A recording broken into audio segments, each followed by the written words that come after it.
Hello and welcome to my channel. इस lecture में हम विश्व के प्राकृतिक संसाधन यानी कि natural resources of the world discuss करने वाले हैं दोस्तों।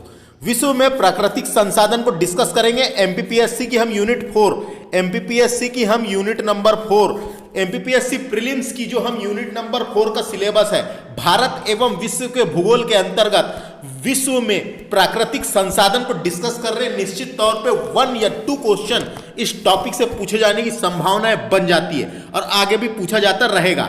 यह लेक्चर मेरे द्वारा डिस्कस किया जा रहा है। My name is Vikram Khandelkar. तो आइए शुरू करेंगे ज्यादा देरी ना करते हुए। तो देखिए दोस्तों, विश्व में प्राकृतिक संसाधन, तो सबसे पहले आपको जानकारी के लिए मैं बता दूं, प्राकृतिक का मतलब होता है नेचुरल और संसाधन का मतलब होता है सामग्री। नेचुरल सामग्री जो हमें पृथ्वी से प्राप्त होती है, तो हम इसकी सबसे पहले इसको समझेंगे कि है क्या। तो देखिए, संसाधन वे होते हैं दोस्तों जो उपयोगी हो या फिर मनुष्य को अपनी जरूरतों को पूरी करने के लिए उपयोगी बनाए जा सकते हो।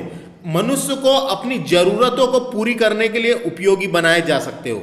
ऐसे संसाधन जो उपयोग करने के लिए परोक्ष रूप से प्रकृति से प्राप्त होते हैं। परोक्ष का मतलब यहां पे जो सामने उपस्थित ना हो, जो हैं लेकिन सामने उपस्थित नहीं है, यानी कि गैर उपस्थित बोल सकते हैं उसको। तो परोक्ष रूप से प्रकृति से प्राप्त होते हैं, प्राकृतिक संसाधन कहलाते हैं। प्राकृतिक संसाधन कहलाते हैं इसके अंतर्गत जिसमें वायु हो गया, पानी हो गया, वर्षा, झीलें, नदियां और कुओं द्वारा मृदा, भूमि, वन, जैव विविधता,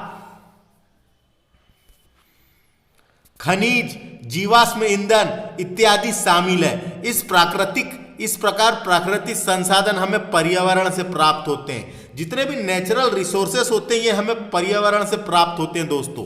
यहां पे 2 डेफिनेशन दी रखी है संसाधन की और प्राकृतिक संसाधन की, तो इसको डिस्कस करना जरूरी है। तो देखिए, संसाधन शब्द का अर्थ है कि ऐसी कोई वस्तु जो मनुष्य की आवश्यकताओं और अपेक्षाओं की पूर्ति हेतु जैविक एवं अजैविक पर्यावरण से प्राप्त होती है, उसे ही संसाधन कहा जाता है। जैविक एवं अजैविक पर्यावरण से प्राप्त होती है, उसे ही संसाधन कहा जाता है।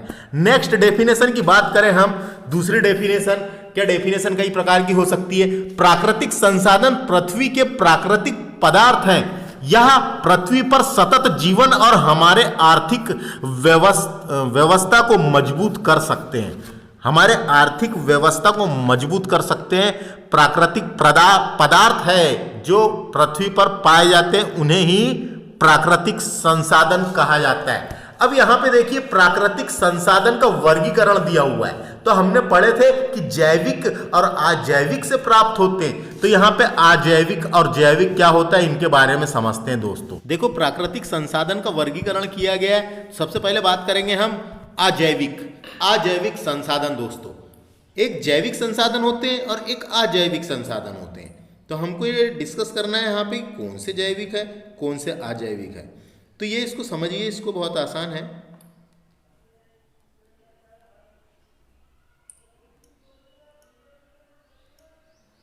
अजैविक का अर्थ क्या होता है दोस्तों? अजैविक का अर्थ होता है, अजैविक शब्द एक पारिस्थितिकी तंत्र में मौजूद सभी निर्जीव कारकों को संदर्भित करता है। पारिस्थितिकी तंत्र में मौजूद सभी निर्जीव कारकों को संदर्भित करता है। सूर्य का प्रकाश हो गया, जल, भूमि, सभी अजैविक कारक हैं। ये जितने भी है सभी अजैविक कारक हैं।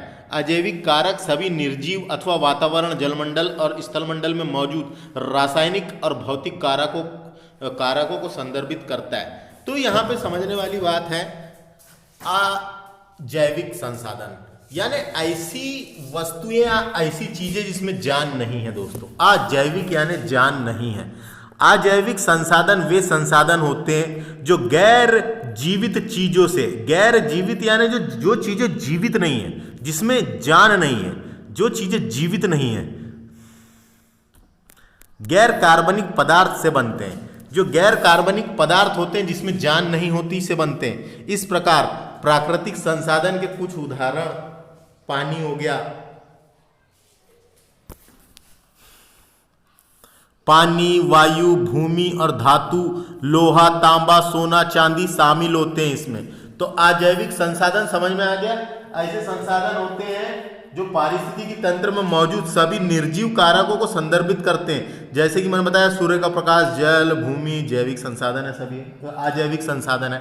अब बात करते हैं जैविक संसाधन की। तो जैविक संसाधन, जैविक यानी ऑर्गेनिक संसाधन, इसको बायोलॉजिकल भी बोल सकते हैं। बायोलॉजिकल जीव संबंधित यानी जिसे जान से जो उत्पन्न होता है, जिसमें जान से उत्पन्न, जीव से उत्पन्न, वो जैविक संसाधन कहलाते हैं। तो देखो इसकी डेफिनेशन, वे संसाधन है जो जीवित प्राणियों, पौधों, जानवरों जैसे कार्बनिक पदार्थों से उत्पन्न होते हैं, जैसे कार्बनिक पदार्थों से उत्पन्न होते हैं। इस श्रेणी में जीवाश्म ईंधन को भी शामिल किया गया है दोस्तों, इस श्रेणी में जीवाश्म ईंधन को भी शामिल किया गया है, क्योंकि ये क्षययुक्त कार्बनिक पदार्थ से प्राप्त होते हैं, क्योंकि ये क्षययुक्त कार्बनिक पदार्थ से प्राप्त होते हैं। तो समझ में आ गया, प्राकृतिक संसाधन का वर्गीकरण किया हमने। तो एक होता है अजैविक और एक है जैविक, तो दोनों में अंतर समझ में आ गया, बहुत आसान है।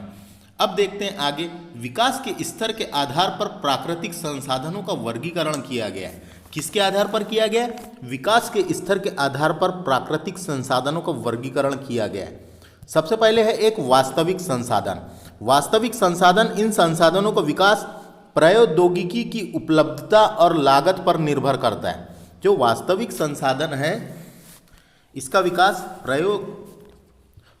प्रौद्योगिकी की उपलब्धता और लागत पर निर्भर करता है। ये संसाधन वर्तमान समय में उपयोग किए जा रहे हैं।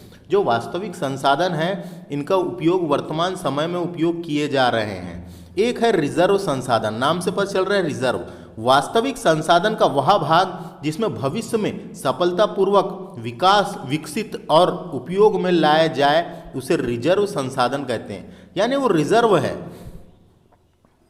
तो इसको बोल सकते हैं हम वास्तविक संसाधन का वह भाग जिसमें भविष्य के सफलतापूर्वक विकसित और उपयोग में लाया जाए उसे रिजर्व संसाधन कहते हैं दोस्तों।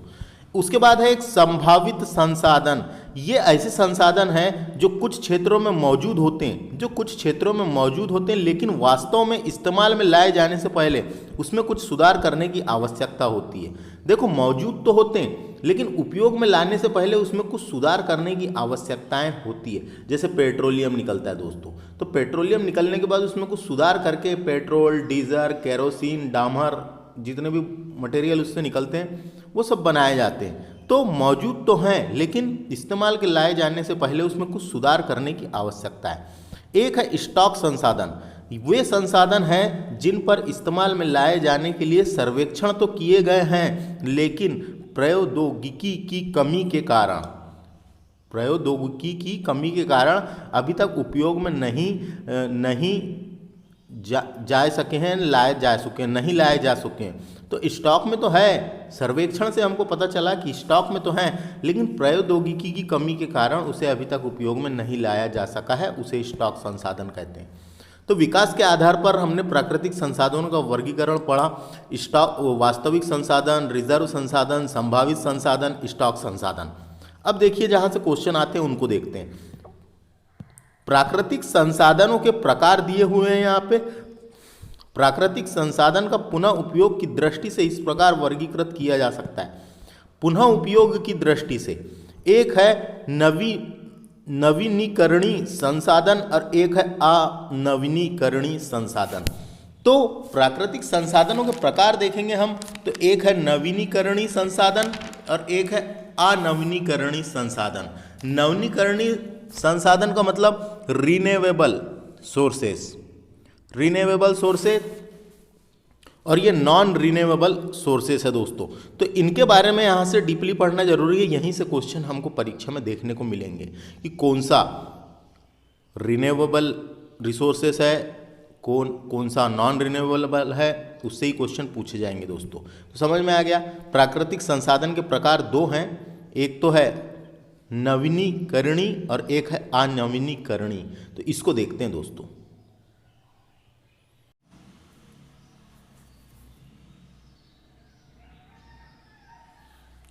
तो देखिए दोस्तों, ऊर्जा संसाधनों का वर्गीकरण किया गया है, क्लासिफिकेशन ऑफ एनर्जी रिसोर्सेज। तो नवकरणीय ऊर्जा जिसे रिन्यूएबल एनर्जी सोर्सेज कहते हैं, तो इसके बारे में हमको पता होना कि रिन्यूएबल कौन सी है ना। रिन्यूएबल कौन सी है जानकारी होना जरूरी है। क्वेश्चन यहाँ से बनेंगे, इनमें से कौन सा है कौन सा नहीं है, तो समझ में आ गया। तो ये है नवीकरणीय ऊर्जा। वह ऐसी ऊर्जा होती है जो प्राकृतिक स्रोत पर निर्भर होती है दोस्तों। यह ऐसी ऊर्जा होती है जो प्राकृतिक स्रोतों पर, प्रकृति के ऊपर निर्भर है, प्राकृतिक स्रोतों पर निर्भर है। ये बहुत ज़्यादा होती है, समाप्त नहीं हो सकती है, कभी समाप्त नहीं होगी, ये समाप्त हो ही नहीं सकती, ये कभी समाप्त नहीं होती। ये लगातार नवीनीकृत किया जा सकता है, इसे लगातार नवीनीकृत किया जा सकता है दोस्तों, उसे ही नवकरणीय ऊर्जा संसाधन कहते हैं। जैसे सौर्य ऊर्जा, देखो सौर्य ऊर्जा नवकरणीय है, नया है, बाद में हमने बनाना सीखे इससे एनर्जी, है ना। पवन ऊर्जा, जल विद्युत ऊर्जा, महासागरीय ऊर्जा, भूतापी ऊर्जा, जैव भार जैव ईंधन ऊर्जा, जैव भार ऊर्जा और जैव ईंधन ऊर्जा और हाइड्रोजन ऊर्जा, ये सब नवीकरणीय ऊर्जा के एग्जाम्पल है दोस्तों। डायरेक्ट क्वेश्चन पूछा जा सकता है, रिन्यूएबल एनर्जी सोर्सेस कौन से बताइए। तो जो नए हैं, जो बाद में हमको जानकारी मिली, जिसके बारे में, जो कभी समाप्त नहीं हो सकते, जो हमें प्रकृति देती है, जो हमें प्रकृति के स्रोत पर निर्भर रहते हैं, प्रकृति के ऊपर निर्भर रहते हैं, वो सब ये हैं। तो ये इनके याद रखना है नाम, ये डायरेक्ट क्वेश्चन पूछ लिया जाता है। अब बात करें गैर नवकरणीय ऊर्जा, जिसे इंग्लिश में नॉन रिन्यूएबल एनर्जी सोर्सेस कहते हैं। तो ये वैसे प्राकृतिक संसाधन जिनका नवीकरणीय संभव नहीं है, इनका स्टॉक बहुत ज़्यादा है, इनका स्टॉक वृहद होता है, होते हुए भी सीमित है। इनका स्टॉक बहुत ज़्यादा है लेकिन उसके बाद भी सीमित है ना दोस्तों, आज नहीं तो कल ये खत्म होंगे ही होंगे। तो इसको ही बोलेंगे हम। तो देखो इसके example, non renewable energy sources का मतलब जो पहले से हम जिसका यूज़ करते आ रहे हैं, जो स्टॉक तो बहुत है इनका लेकिन कभी ना कभी खत्म होंगे। ये भी प्रकृति ने ही हमको दिया है, प्रकृति संसाधन है जिसका नवीकरणीय संभव नहीं है। तो देखो कोयला पहले से ही निकलते हुए आ रहा है और निकालते ही रहेंगे इसे, लेकिन एक ना एक दिन ये समाप्त होगा, है ना। एनर्जी का सबसे अच्छा स्रोत है कोयला, लेकिन एक ना एक दिन ये समाप्त होगा दोस्तों। तो इसको हम क्या बोल सकते हैं, इसको हम बोल सकते हैं परंपरागत ऊर्जा के स्रोत। कभी क्वेश्चन बन सकता है, परंपरागत जो पहले से चलते आ रहे हैं, परंपरागत ऊर्जा के स्रोत कौन से। और ये वाले जो पढ़े थे दोस्तों हमने, ये गैर परंपरागत ऊर्जा के स्रोत है, गैर परंपरागत ऊर्जा के स्रोत है। और ये वाले जो हैं परंपरागत ऊर्जा के स्रोत है। जैसे कोयला पहले से स्टॉक में, पेट्रोलियम जिससे डीजल, केरोसिन, पेट्रोल आदि, डामर ये सब बनते हैं, है ना। प्राकृतिक गैस पहले से अवेलेबल है हमारे पास। ये सेल गैस, जो चट्टानों के बीच गैस फंसी रहती है, सेल गैस और नाभिकीय ऊर्जा। याद रखना है, ये गैर नवकरणीय ऊर्जा में नाभिकीय ऊर्जा भी आती है दोस्तों, है ना। तो ये इसकी एग्जाम्पल है जो डायरेक्ट क्वेश्चन देके पूछ लिया जा सकता है। तो परंपरागत ऊर्जा के स्रोत पूछेगा तो ये है, आप इसको याद रखें। और गैर परंपरागत ऊर्जा के स्रोत पूछा तो ये है। तो इस तरीके से हमारा पहला लेक्चर कंप्लीट होता है, जिसमें हमने विश्व के प्राकृतिक संसाधन को डिस्कस किए। इसके बाद वाले लेक्चरों में डिटेल में परंपरागत एवं गैर परंपरागत ऊर्जा के स्रोत को डिस्कस करने वाला हूं दोस्तों। तो हमारे इस चैनल को सब्सक्राइब करें और इसके बाद वाला लेक्चर देखना बिल्कुल ना भूलें। थैंक्स फॉर वॉचिंग, धन्यवाद।